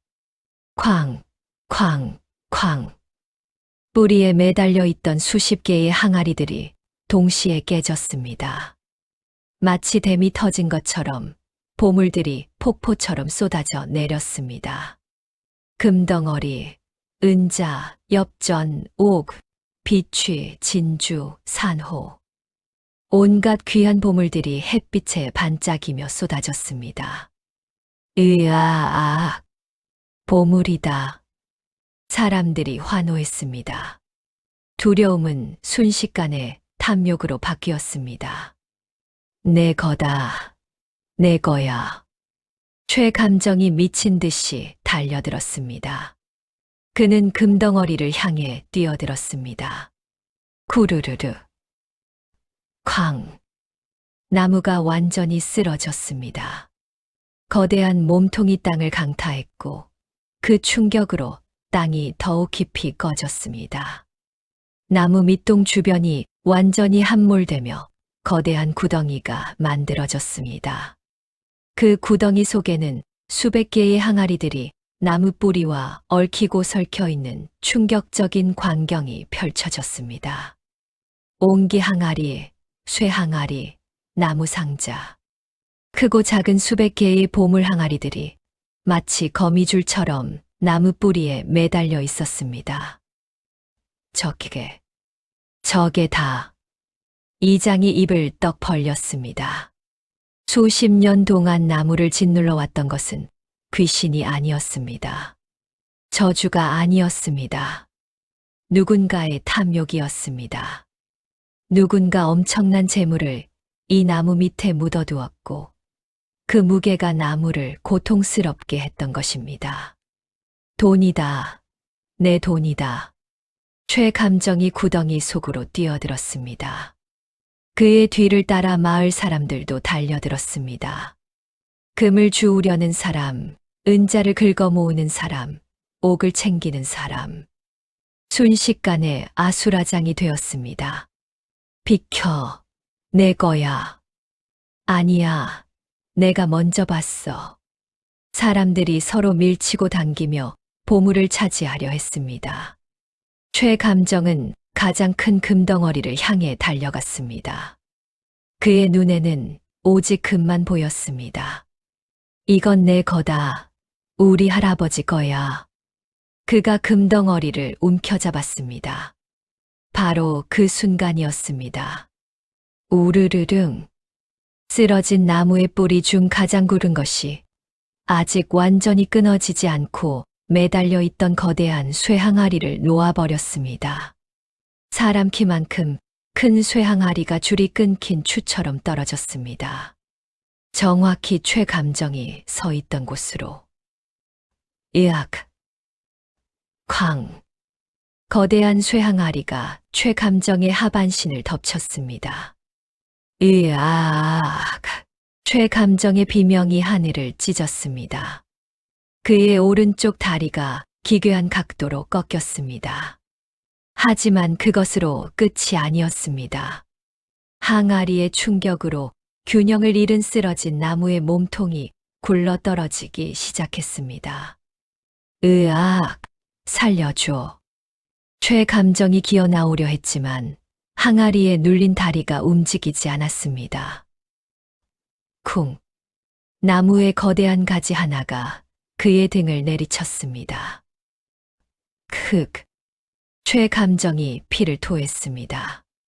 갈비뼈가 부러지는 소리가 들렸습니다. 나리, 최 감정 나리.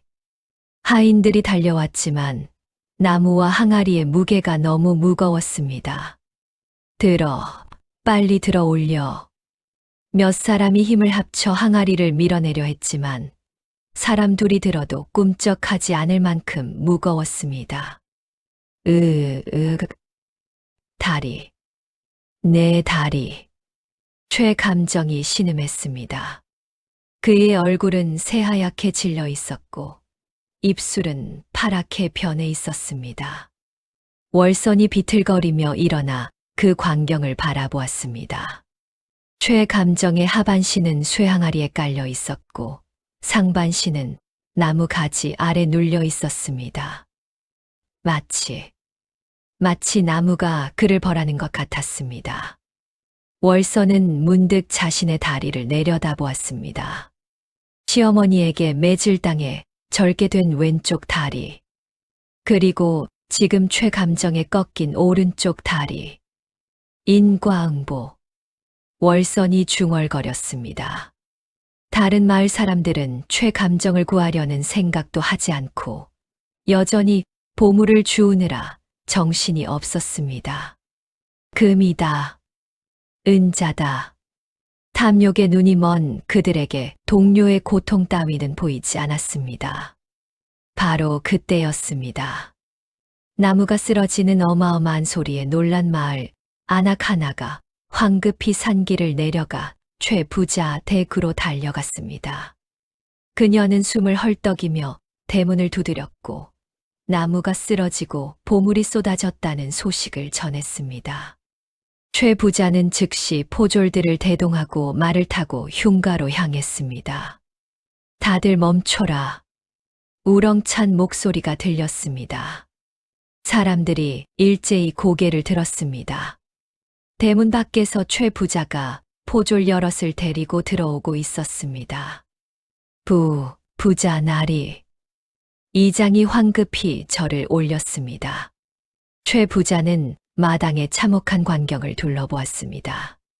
쓰러진 나무, 깨진 항아리들, 사방에 흩어진 보물들, 그리고 나무 아래 깔린 조카 최 감정.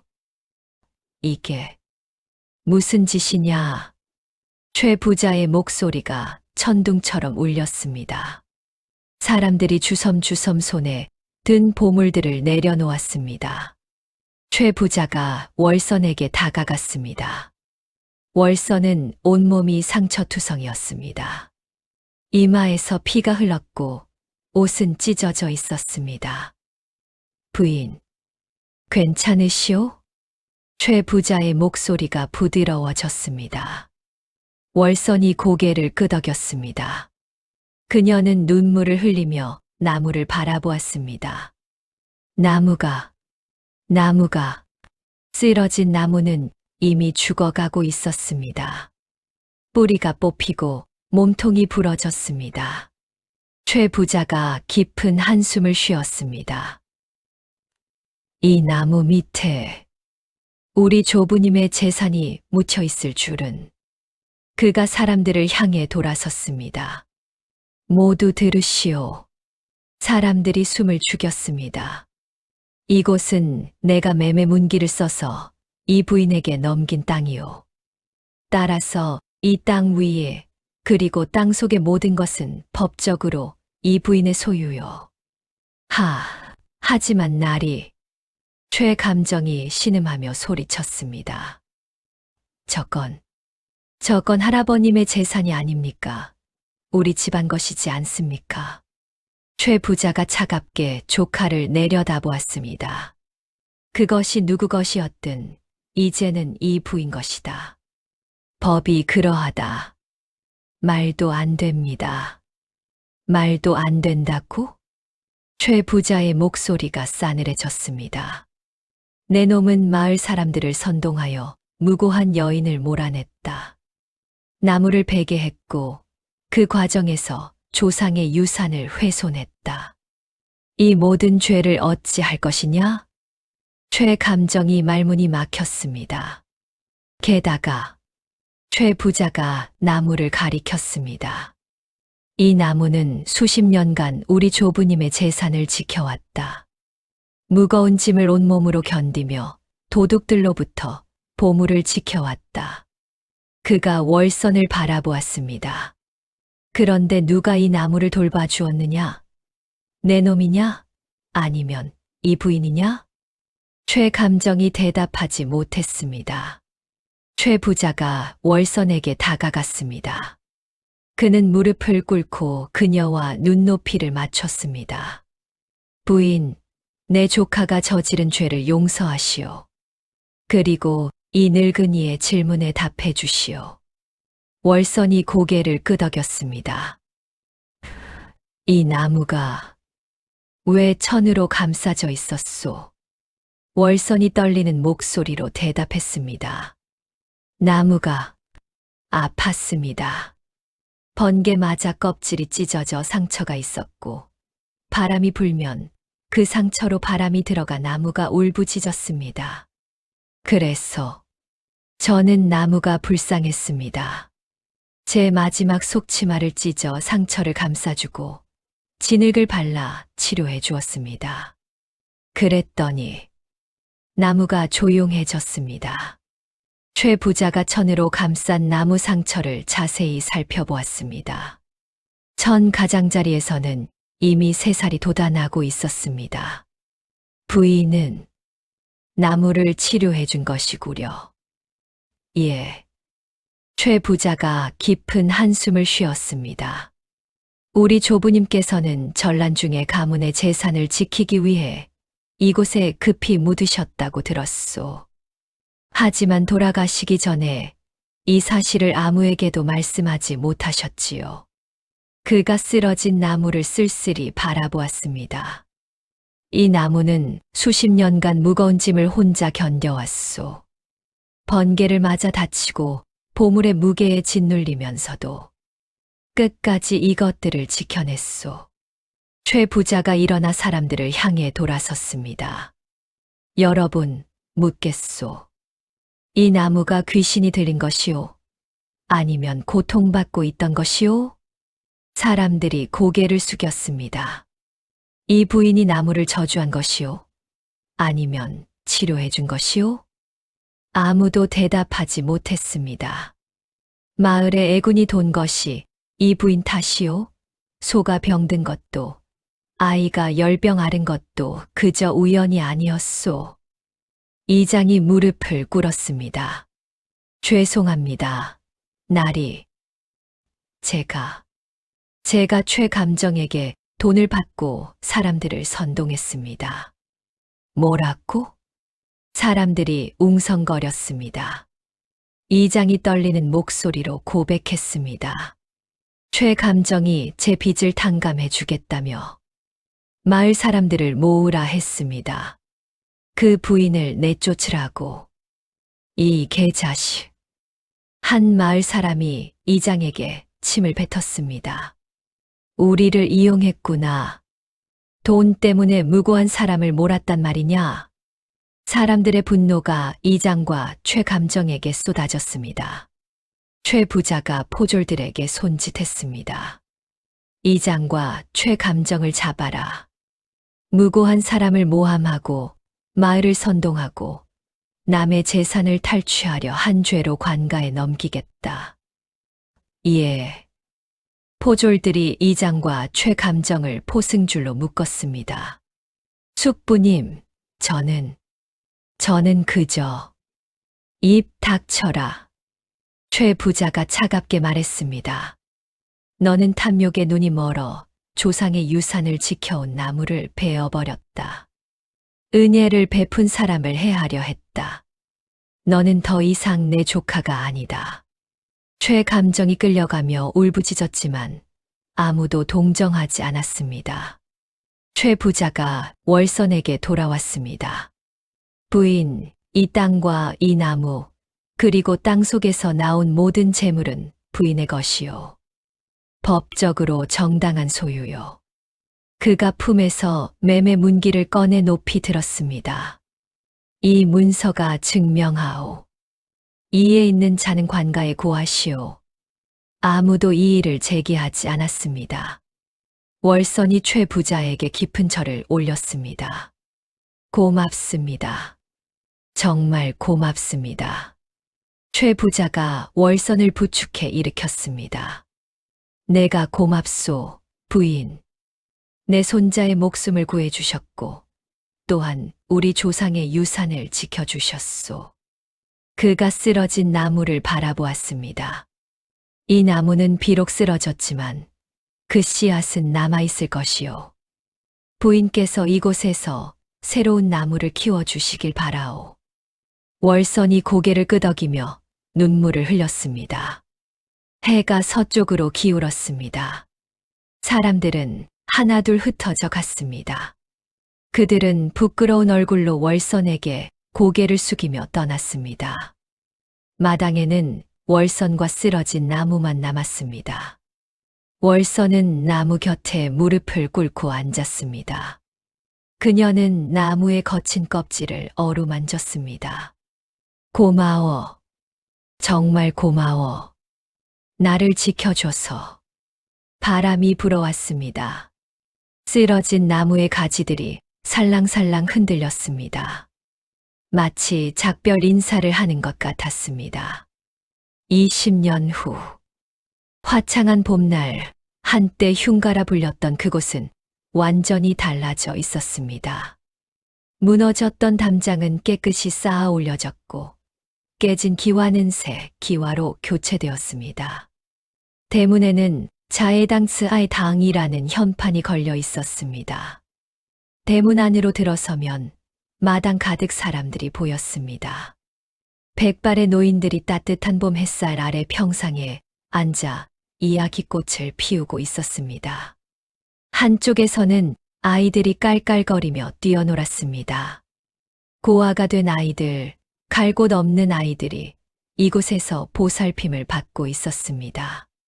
할머니, 배고파요. 아이 하나가 달려왔습니다. 그래, 곧 점심 준비될 거야. 조금만 기다려라. 부드러운 목소리로 대답한 여인은 월선이었습니다. 20년의 세월이 그녀를 변화시켰습니다. 얼굴에는 주름이 생겼지만 눈빛은 온화했습니다. 비단 옷을 입고 옥비녀를 꽂은 모습이 고귀했지만 그녀는 여전히 직접 아궁이에 불을 지피고 밥을 지었습니다. 마님, 제가 하겠습니다. 하녀가 다가왔지만 월선이 손을 저었습니다. 괜찮아. 내가 하는 게 좋아. 거대한 솥에서는 죽이 끓고 있었습니다. 노인들과 아이들을 위한 점심이었습니다. 월선은 다리를 절뚝이며 걸었습니다. 20년 전 최 부자가 구해준 귀한 약과 침 치료 덕분에 감각은 돌아왔지만 완전히 낫지는 않았습니다. 하지만 그녀는 개의치 않았습니다. 어머니, 젊은 남자가 약상자를 들고 들어왔습니다. 그는 월선의 아들이었습니다. 20년 전 그 갓난 아기는 이제 20살 청년이 되어 있었습니다. 그는 최 부자의 도움으로 의술을 배워 이제 마을에서 제법 이름난 의원이 되었습니다. 오늘도 환자가 많았느냐? 예. 김 할아버지, 다리가 많이 좋아지셨어요. 박 할머니, 기침도 거의 나았고요. 아들이 환하게 웃었습니다. 월선이 아들의 머리를 쓰다듬었습니다. 잘했다. 내가 자랑스럽구나. 점심시간이 되자 노인들과 아이들이 모여 앉았습니다. 월선은 직접 죽을 떠서 한 사람 한 사람에게 나눠주었습니다. 마님, 고맙습니다. 천만에요. 많이 드세요. 밥을 먹는 사람들의 얼굴에는 평화로운 미소가 번졌습니다. 식사 후 월선은 집 뒤편으로 걸어갔습니다. 그곳에는 작은 숲이 있었습니다. 20년 전 쓰러진 거대한 나무는 이제 없었습니다. 하지만 그 자리에는 수십 그루의 어린 나무들이 자라고 있었습니다. 쓰러진 나무에서 떨어진 씨앗들이 싹을 트은 것입니다. 월선이 그 씨앗들을 정성스럽게 돌보았고, 이제 그 나무들은 사람 키를 훌쩍 넘어 작은 숲을 이루고 있었습니다. 바람이 불자 어린 나무들의 잎사귀가 살랑살랑 흔들렸습니다. 햇빛이 나무잎 사이로 쏟아져 내렸습니다. 월선은 가장 큰 나무 한 그루 앞에 섰습니다. 그것은 쓰러진 나무의 뿌리에서 직접 돋아난 나무였습니다. 잘 자랐구나. 그녀가 나무를 어루만졌습니다. 나무는 이미 그녀보다 훨씬 컸습니다. 내가 없었다면 나도 없었을 거야. 고마워. 정말 고마워. 월선은 나무 아래 물 한 사발을 떠놓고 절을 올렸습니다. 20년 동안 하루도 빠짐없이 해온 일이었습니다. 어머니. 아들이 다가와 함께 절을 올렸습니다. 이 나무들처럼 살아라. 쓰러져도 다시 일어서고 혼자가 아닌 함께 숲을 이루는 삶을 살아라. 예, 어머니. 해가 서쪽으로 기울었습니다. 노을이 하늘을 붉게 물들였습니다. 작은 숲에는 새들이 날아와 노래했습니다. 아이들의 웃음소리가 들려왔습니다. 노인들의 평화로운 이야기 소리가 바람에 실려왔습니다. 한때 저주받았다던 그 땅은 이제 마을에서 가장 따뜻한 곳이 되었습니다. 월선은 나무 그늘 아래 앉아 눈을 감았습니다. 바람이 불어왔습니다. 나무들이 노래했습니다. 그것은 더 이상 고통의 울부짖음이 아니었습니다. 감사의 노래였습니다. 생명의 노래였습니다. 그리고 사랑의 노래였습니다.